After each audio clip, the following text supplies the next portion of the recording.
I'm Hannah. I'm Saruti. And it's Scorpio season. Halloween. Da-da-da-da. All Hallows Eve. Yes, the veil is thin. Mm-hmm. The thinnest it is all year. So go and piss on Stonehenge for the equinox. Which is probably coming up. I don't know, I don't look at it. No clue. I feel like it's probably around the same sort of fucking time, isn't it? Sounds about right. Yeah. A flood of druids storm the studio. How dare you! Dare you get it wrong. We saw you piss on those.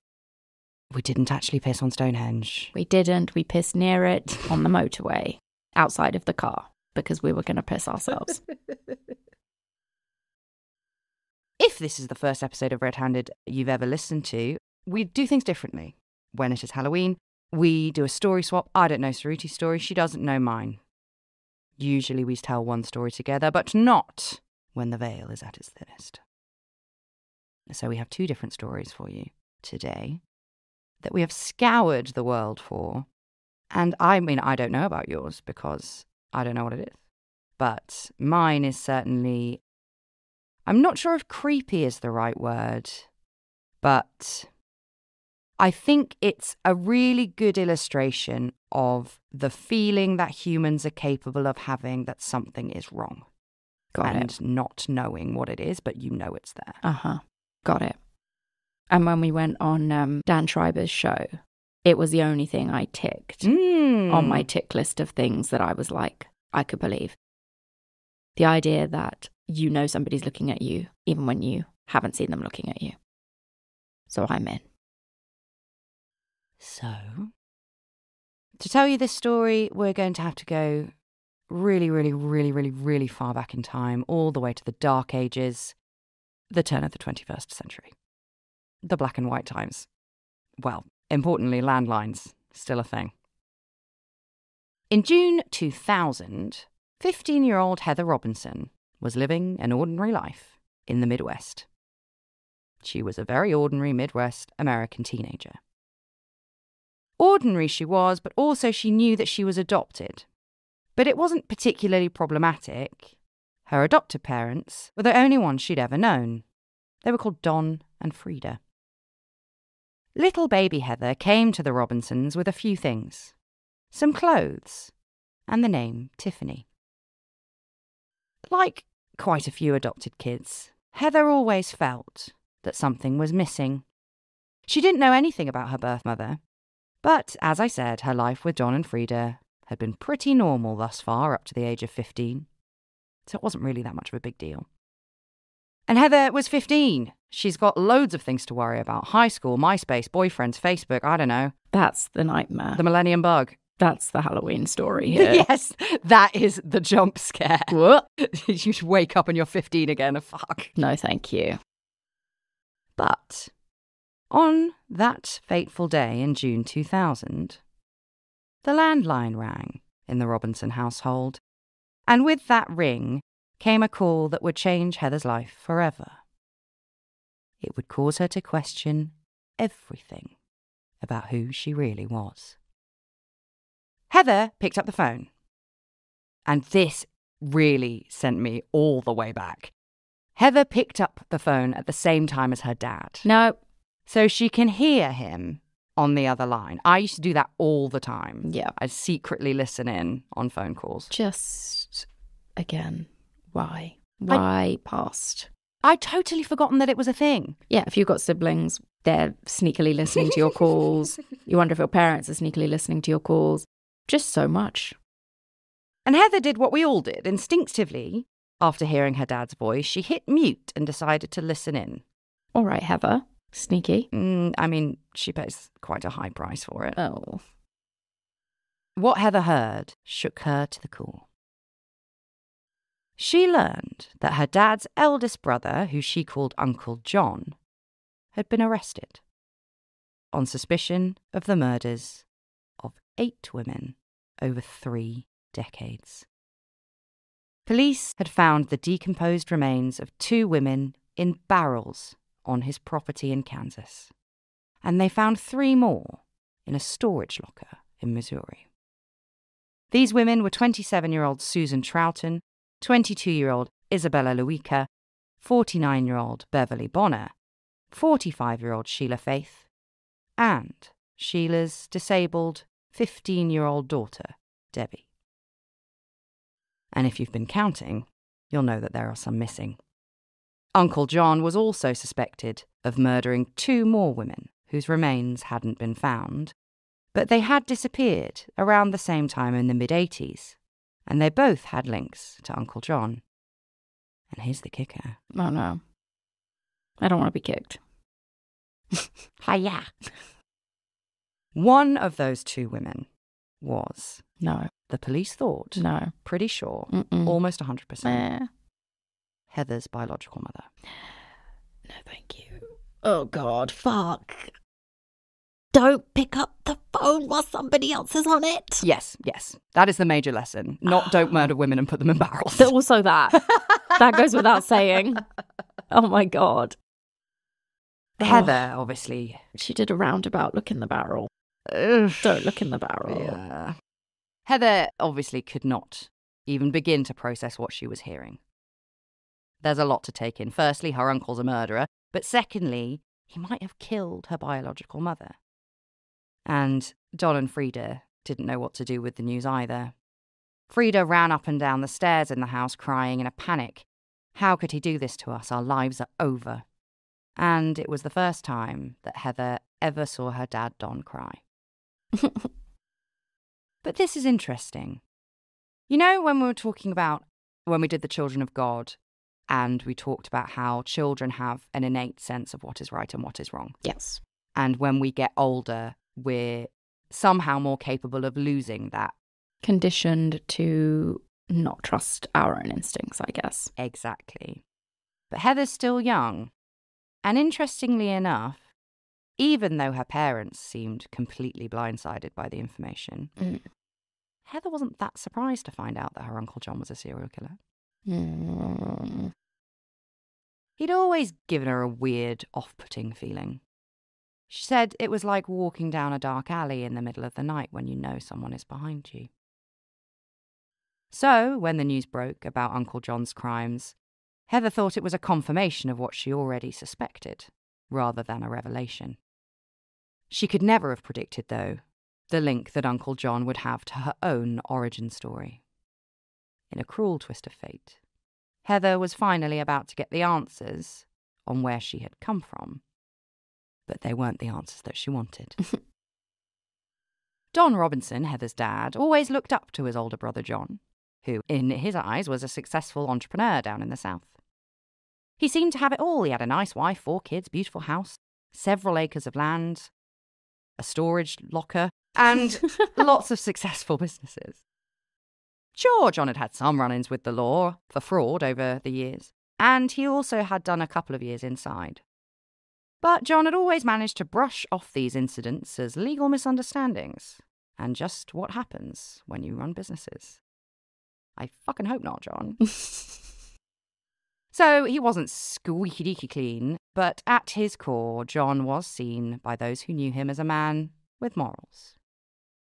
Or at least that's what Don Robinson wanted to believe. Oh, no.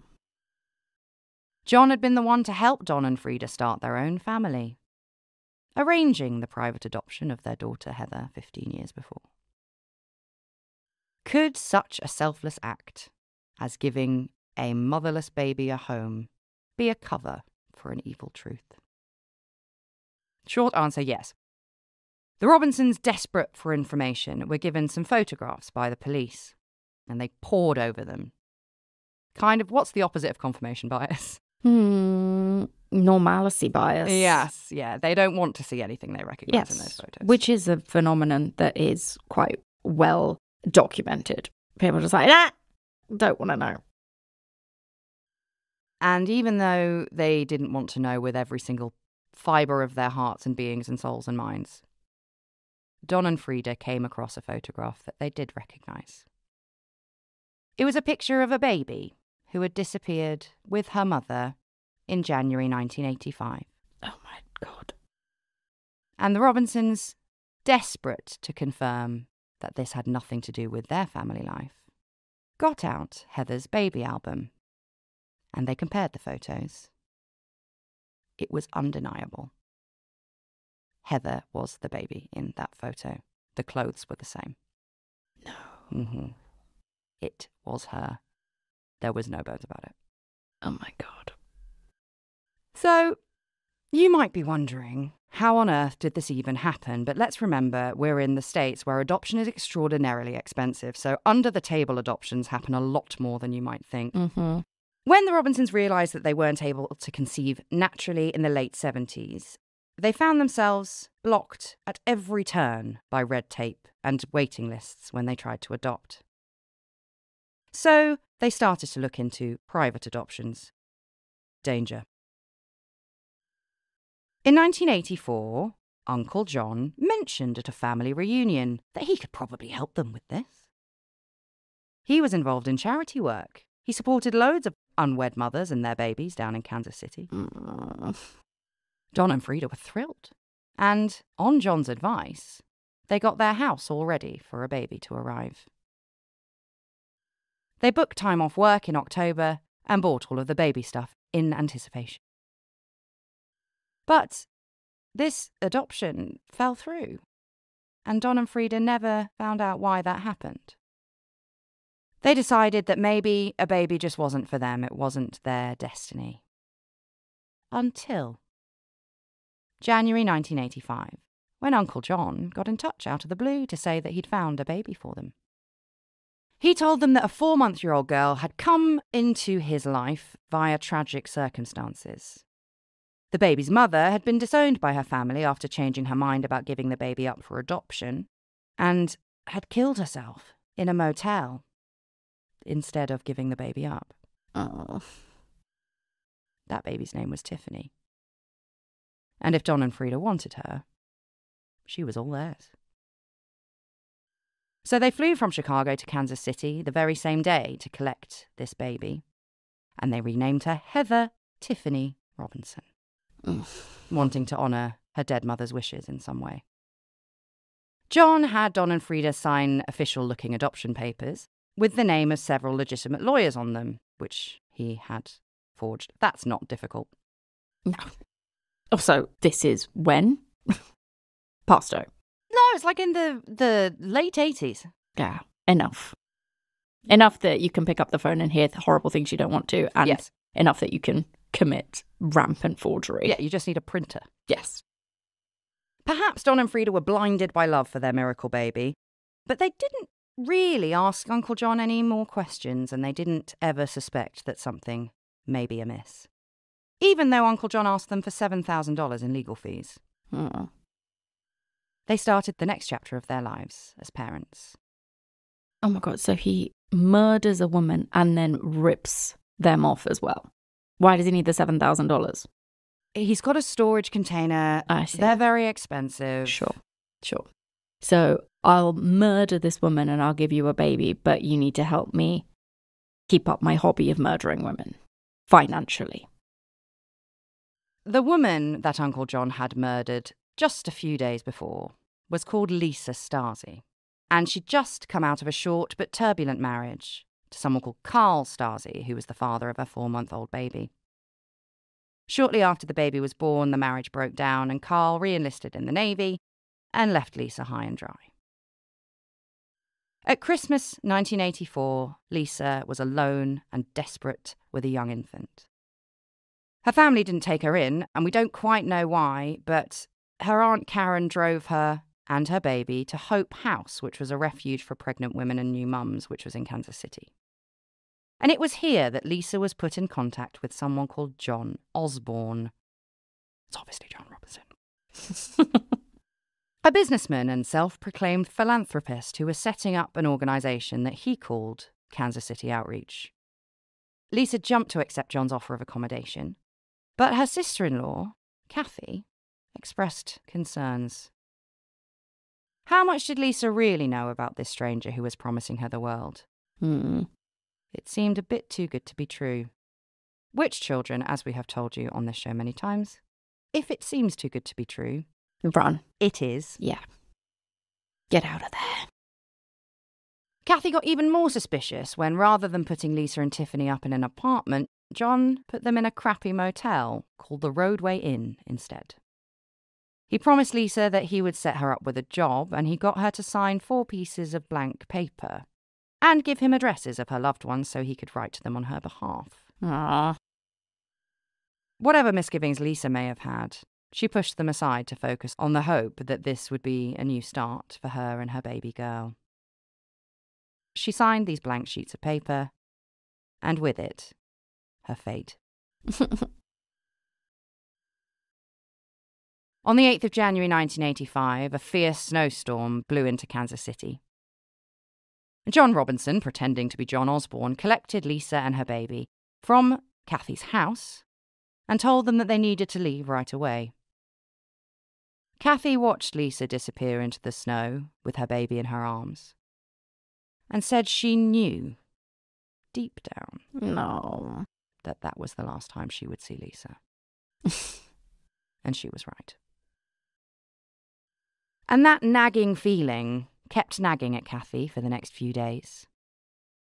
Something told her that Lisa had walked straight into a trap.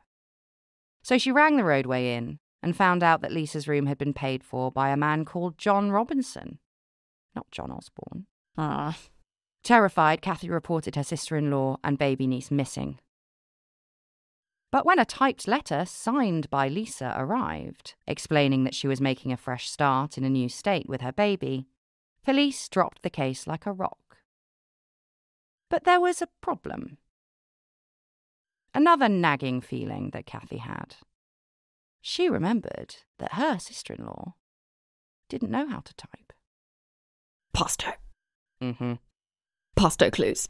Yes. But of course Lisa had signed those blank pieces of paper. 4 of them. Kathy urged the police to investigate Lisa as a missing person, but they didn't. And Lisa and her baby slipped through the cracks. The Stasi family had no idea where they were, or even if they were still alive. As the years ticked by, no one ever heard from Lisa after that first typed letter. Their hopes of seeing either of them again faded. Meanwhile, Uncle John was free to do whatever he liked. And it was quite a lot. The crimes of John Robinson could take up a 2-parter on their own. Like John Wayne Gacy, he was a bit of a community hero. He ran a string of moderately successful businesses that he spun to be much more profitable and influential than they actually were. And this is so pathetic. He pulled a very elaborate con, which ended in him being named Man of the Year by a local newspaper. Oh my God. Kill me. He was, of course, not the Man of the Year. He was a pathological liar, a con man, a fraudster, a sexual predator, and, let's not forget, murderer. During his life of crime, John Robinson managed to get off with the lightest possible punishment at every turn. He was convicted for embezzlement and fraud at every company he was ever linked to. But usually he just got probation. He's kind of like the serial killer blueprint, even down to the model inmates. Sticker.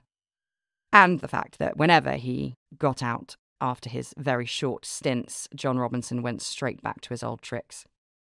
Sometimes he's referred to as the internet's first serial killer, because it was one of the ways he used to find his victims. Specifically, he used chat rooms to trawl for victims interested in forming a BDSM partnership with him, acting as his submissive sex slaves. Robinson mixed business with pleasure too. He couldn't help himself. He convinced several of the women that he connected with for BDSM sex to sign up to work for him as well. Oh. These women signed slave contracts. Of course they did.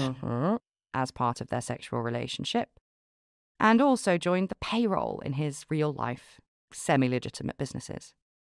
And then inevitably, these women would disappear. And the last thing their families would hear from them were typed letters signed with their name, claiming that they'd run off and started a new life elsewhere. Of course, John Robinson had murdered these women, callously stuffed their bodies in barrels, and also in that storage unit. And the good news is, in 2003, he was found guilty of the murders of 8 women, including Lisa Stasi. He's currently on death row at the El Dorado Correctional Facility in Kansas. But that's a story maybe for another day. I don't know. I've got another story. And it's Heather's. As the sordid truth of John's murders came to light in the millennium year, Heather's whole life was turned upside down. Everything she'd ever known about herself was a lie, even down to the most basic fact of her existence, like her birthday. Heather had always believed that she was born on October the 12th, which she loved because that meant that she was in spooky season with the rest of us. But it turned out that Uncle John had lied about her age. She was actually born on September the 3rd, a whole month earlier. Heather spent her 16th birthday, which is obviously the first birthday she has after she finds all of this out, locked in her room, crying in bed, wishing she was dead and wishing that she'd never been born. She felt like she didn't know who she was anymore. Oh no, Heather. After DNA testing confirmed, for absolute certain, that Heather was the biological daughter of Lisa and Carl Stasi, she found herself with a whole new family who wanted to reconnect with her. They didn't know Heather the teenager, they knew Tiffany, the 4-month-old baby who'd disappeared in the snow nearly 2 decades before. Heather managed to form a relationship with Lisa's mum, who's called Pat, and she encouraged Heather to forgive John Robinson, because she had, through Jesus. But while her biological dad, Carl, did want to be in Heather's life, Heather didn't really feel the same way. She already had a dad, she didn't want another one. And she stayed with the Robinsons, and kept their name too. And just in case you don't feel horrible enough, I'm going to leave you with a message that Lisa Stasi wrote in her baby book album for her daughter in 1984. No. When you are old enough to read this, I hope that you will still be feeling the love I have for you. Because it is a love stronger than life itself. That's a fucking bummer. Mm-hmm. Yeah. It's funny, isn't it, that, like, obviously we're at the age where all of our friends are kicking out babies left, right, and centre. And I was talking to my friend about it last night. And she was like, it's so... Because I've, friends of mine who've had tricky upbringings have had this whole sort of can of worms reopen for them when they've had their own children. Yeah. Because they look at them and they're like, I could never do that to you. I could never treat you in that way. Yeah. And another thing that my friend was talking about last night was, she was like, another thing that really took me by surprise that I wasn't expecting was that you realize everyone was a baby. Like, even the most, someone who's done something unforgivable to you, there was, more likely than not, a point in their lives where their parents thought they were the best thing in the world. Yeah. It just reminds me of that line from Matilda where the Trunchbull's like, I was never a baby. I was never a child. Yeah. Yeah. Yeah. Well, I thought we were going to scare everybody. We're just fucking bumming everyone out. Sorry. Maybe it's just reflective of how we're all feeling this year. But it's hard. Fucking send us some scary stories. We're trying to dig them up, but I don't know. This one is scary. Okay. But again, kind of in a like rooted in real life kind of way. Not paranormal, not anything like that.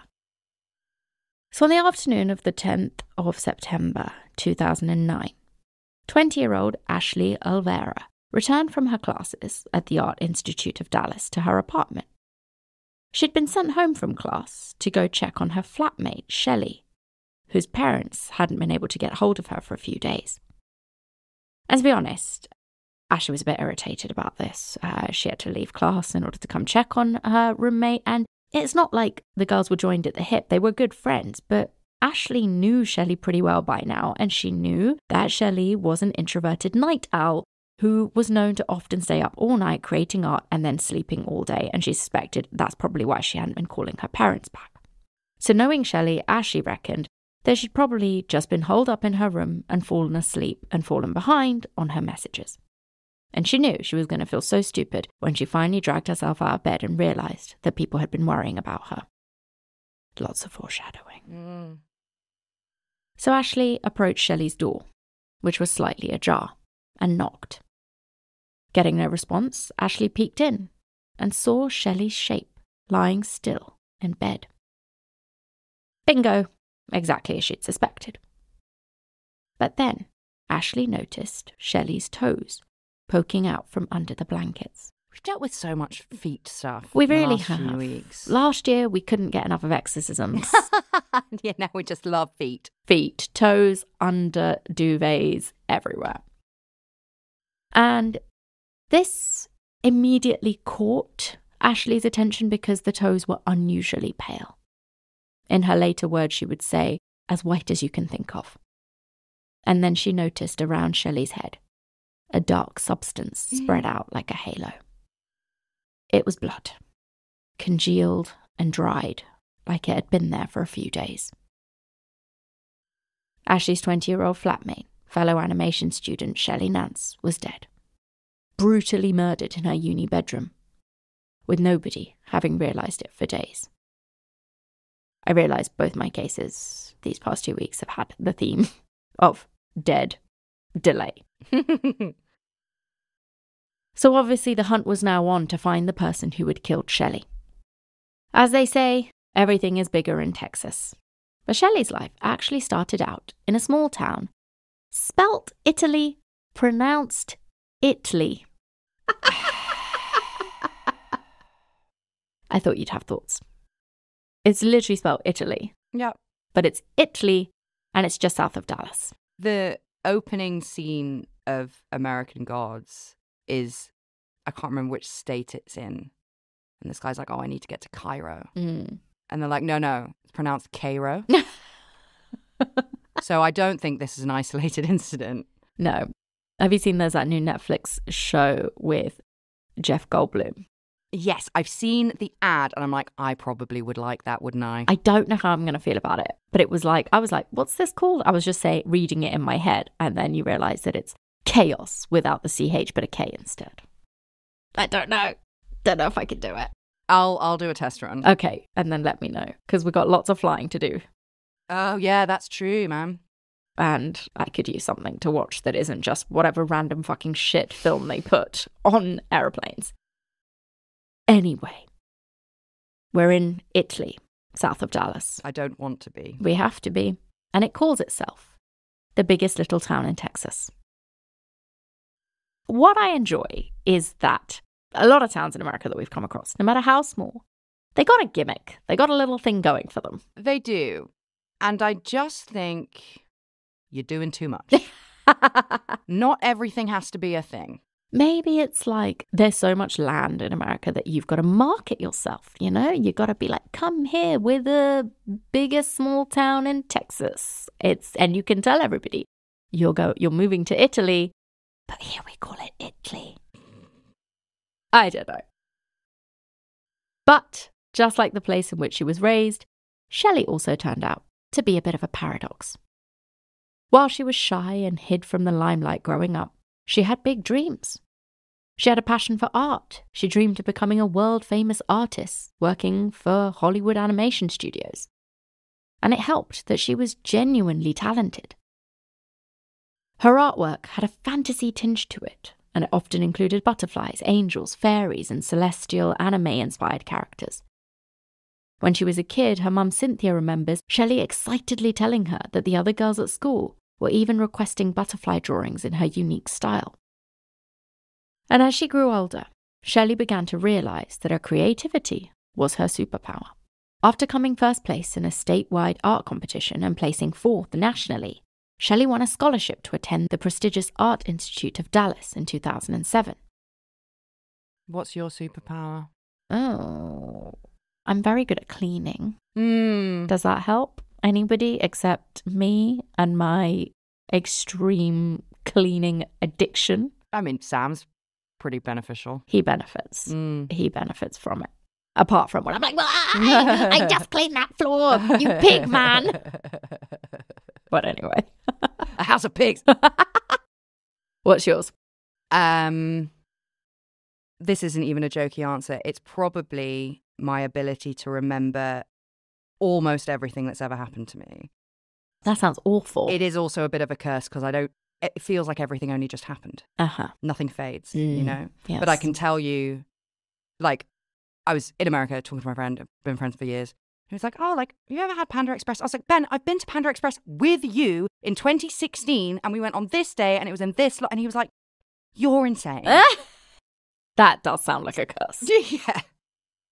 And you were wearing a red jumper. And the food was terrible. Literally, yes. Always. It's so bad. It's so bad.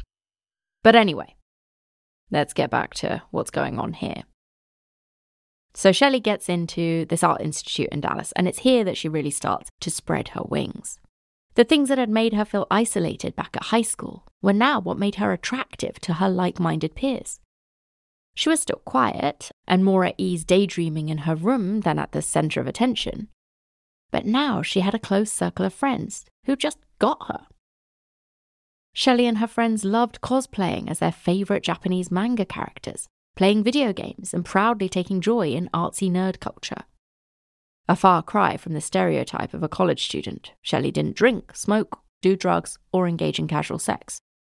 Get the fuck out of art school then. It's what it's for.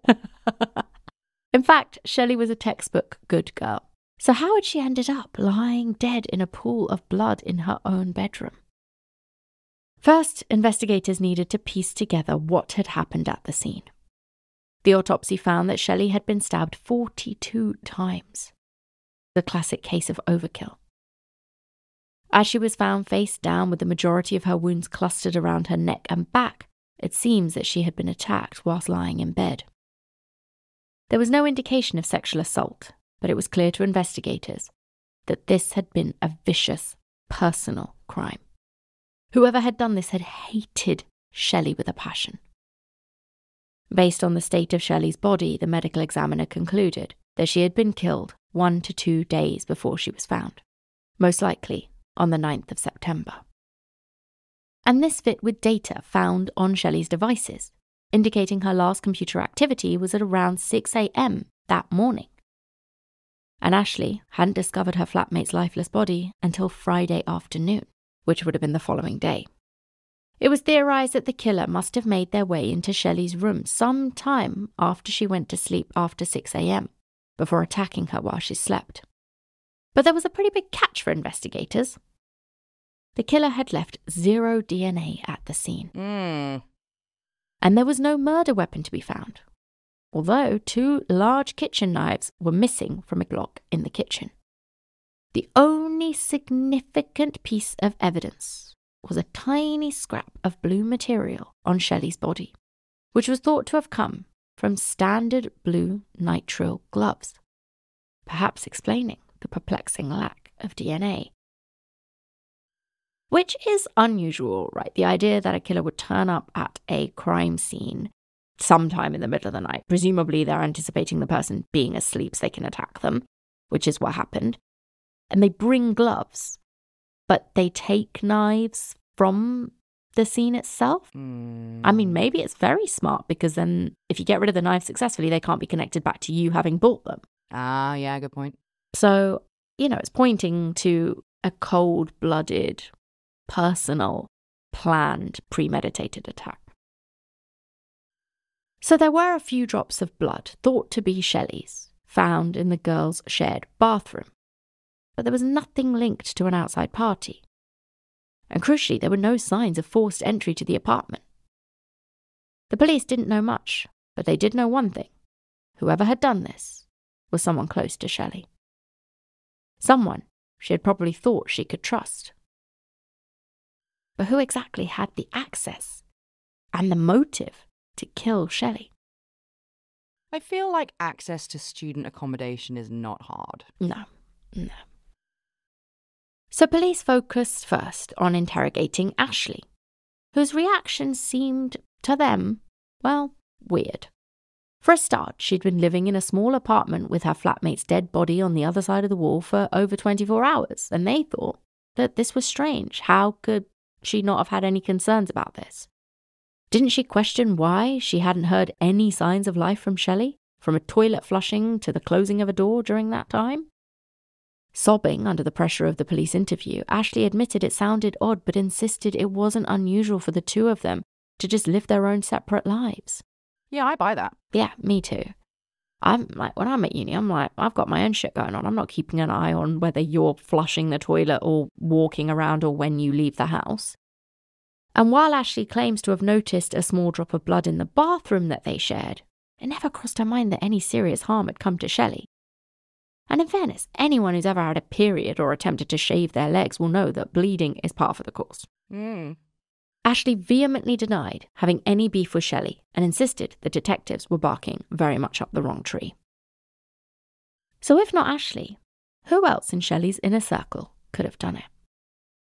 Ashley told detectives that Shelley had recently started dating a guy in their friendship group called Nathan Shuck. It was described as an innocent relationship that hadn't gone further than holding hands over the past 2 months. Both were late bloomers and awkward souls, so their courtship consisted of cosplay dates at anime conventions and playing video games in each other's rooms. By all accounts, Nathan was smitten with Shelley. But according to Shelley's mother, Cynthia, Shelley had privately confided in her that she was thinking of breaking things off because she didn't feel the same way. On hearing this, the cogs were already turning in the detectives' minds. With around 60% of all women who were murdered being killed by a former or current romantic partner, could Nathan be a spurned lover taking revenge on the girl who had friend-zoned him? Yes? Quite possibly.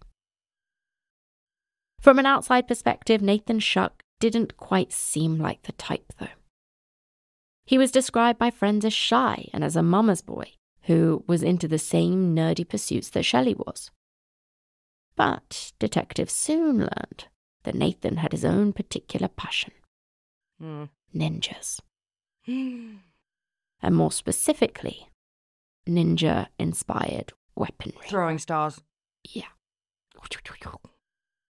In his dorm room at a nearby apartment block, Nathan had a huge collection of samurai swords, throwing stars, as you correctly identified, Hannah, daggers, pocket knives, and more.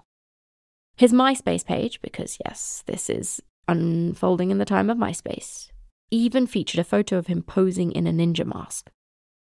So far so nerdy, but murderous? Investigators certainly seem to think so. As they had done with Ashley, lead detective Paul Ellisey went in hard on Nathan, determined to make him crack under pressure and admit his guilt. He pressed Nathan for details about his sexual relationship, or lack thereof, with Shelley, trying to goad him into admitting a motive to hurt her. When he pushed the angle that Shelley had intended to break up with him, Nathan appeared genuinely hurt and shocked and insisted that he didn't know that. But throughout his police interviews, Nathan never seemed to show any sort of emotion that the investigators expected him to as a grieving boyfriend. Dazed, yes. Troubled, yes. But devastated, shocked, desperate? Not quite, they thought. And again, we've talked about the fact that people's emotions, especially when they're under severe pressure, when something unbelievably shocking has happened, like your girlfriend being murdered, they don't necessarily manifest in the way that you would, quote unquote, expect them to. But playing bad cop, Ellisey even called Nathan a psychopath for how he was responding to the shocking details of his girlfriend's murder. They had a niggling feeling that Nathan knew exactly what had happened to Shelley, because he was the one to do it to her. And soon, the police got a lead that seemed to point a huge flashing neon arrow right at Nathan Shuck. Having discovered his creepy weapon stash during a search of his apartment, they also came across something strange in his bedroom. A clear Ziploc bag containing... Would you like to take a guess, Anna? A clear Ziploc bag containing blue gloves. No. Oh. Several long blonde hairs. Oh. Streaked with blood. Which testing soon confirmed belonged to none other than Shelley Nance. While Nathan insisted the bag wasn't there when he'd left the apartment that morning, this did not look good. Not only did he lack a concrete alibi for the day that Shelley was thought to have been murdered, but now a tangible piece of evidence seemed to link him. I mean, just hair in a bag? Creepy. Still big red flag. But it's got the blood on it. He does have the blood on it, but because it's in a bag and not on his clothes, or something. Plant. Quite possibly. But the walls were closing in on Nathan Shuck.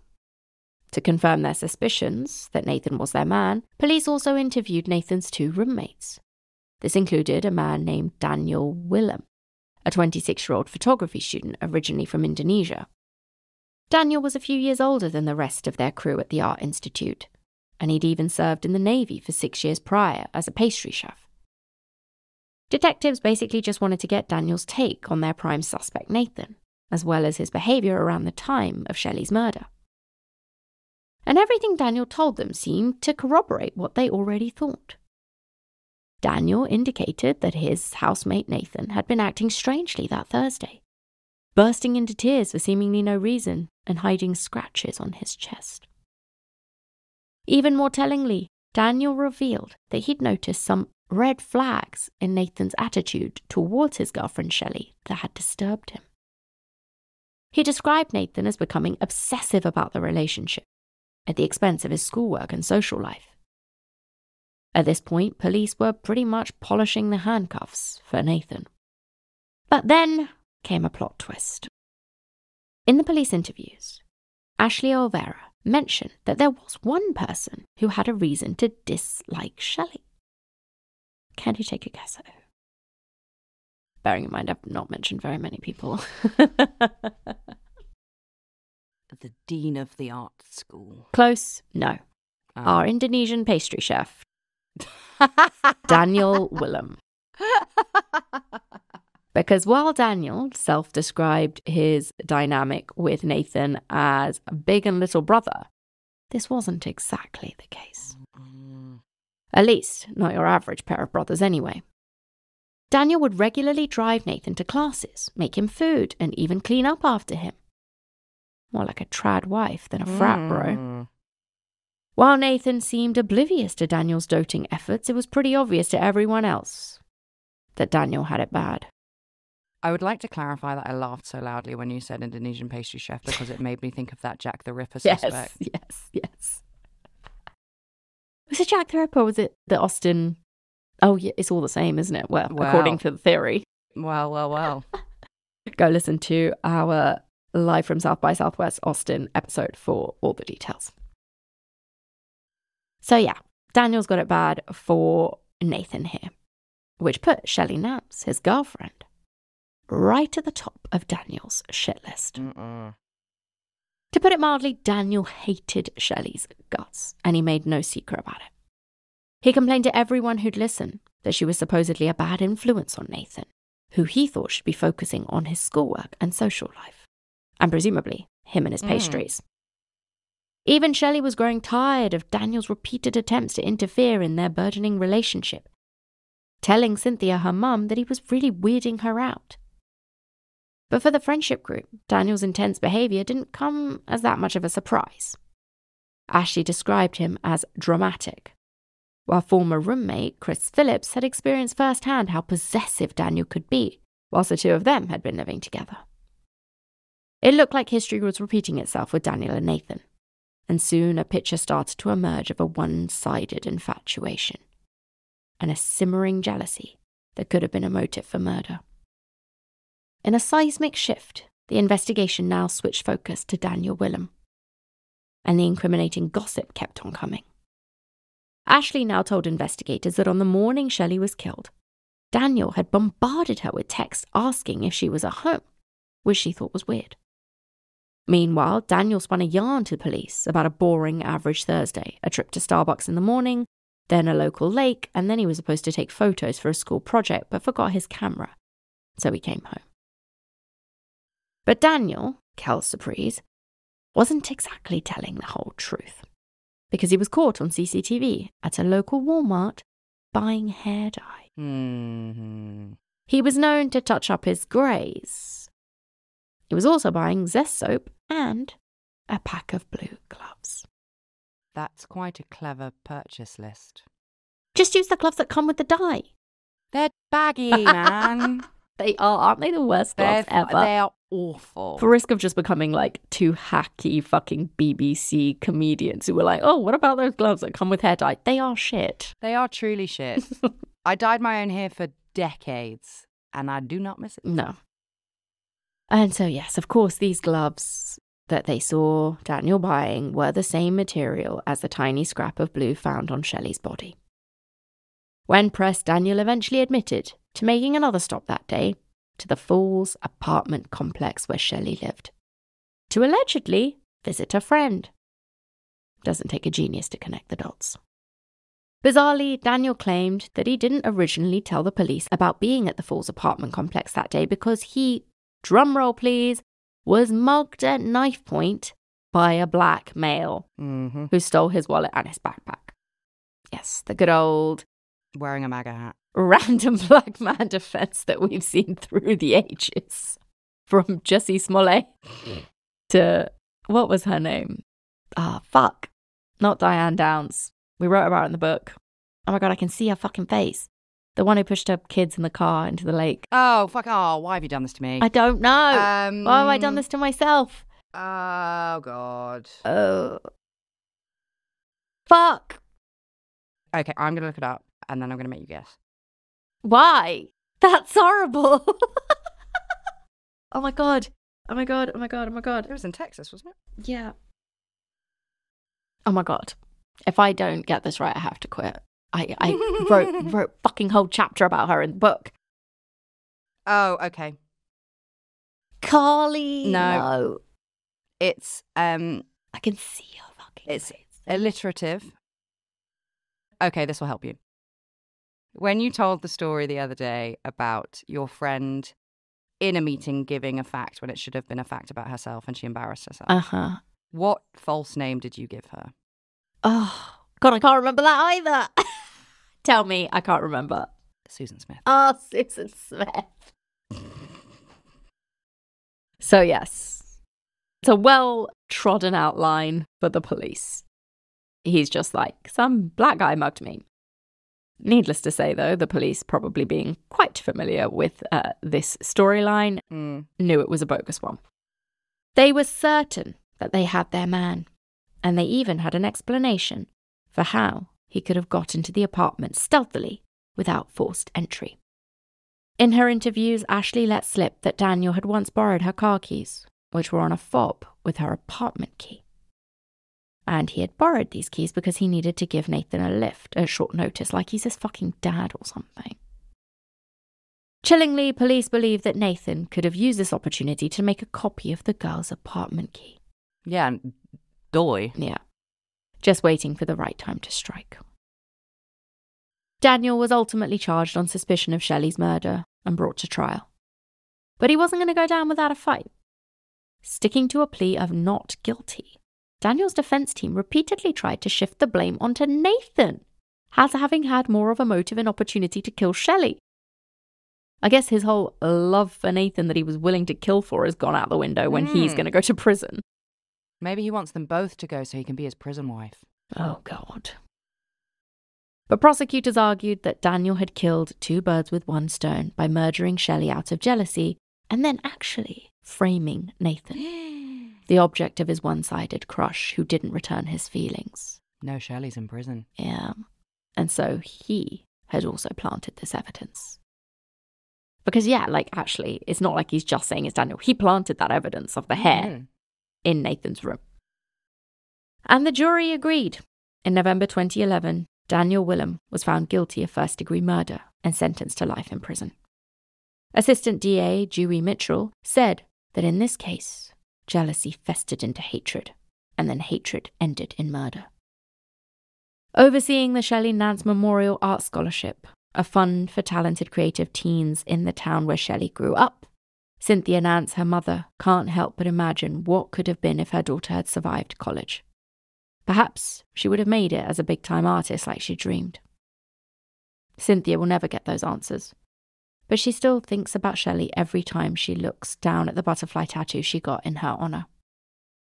For many young people, university is like a cocoon, a place to transform, find themselves, unfurl their wings, and prepare for flight into the real world.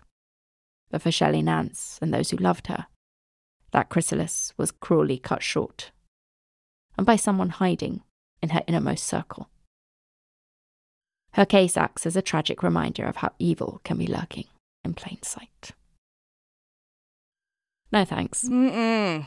I think the Idaho student murders case was the one that gave me nightmares for the longest time that I can remember. And yeah, like, here you go again. Yeah, just don't give people your car keys.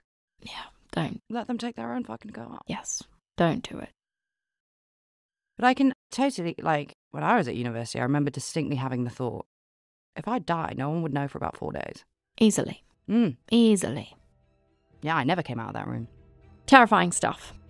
So there you go.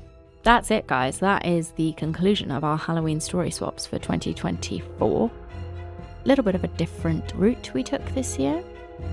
But yes, we'll be back next week, where we will have left October behind, and we will be back to normal scheduling. Goodbye. Bye.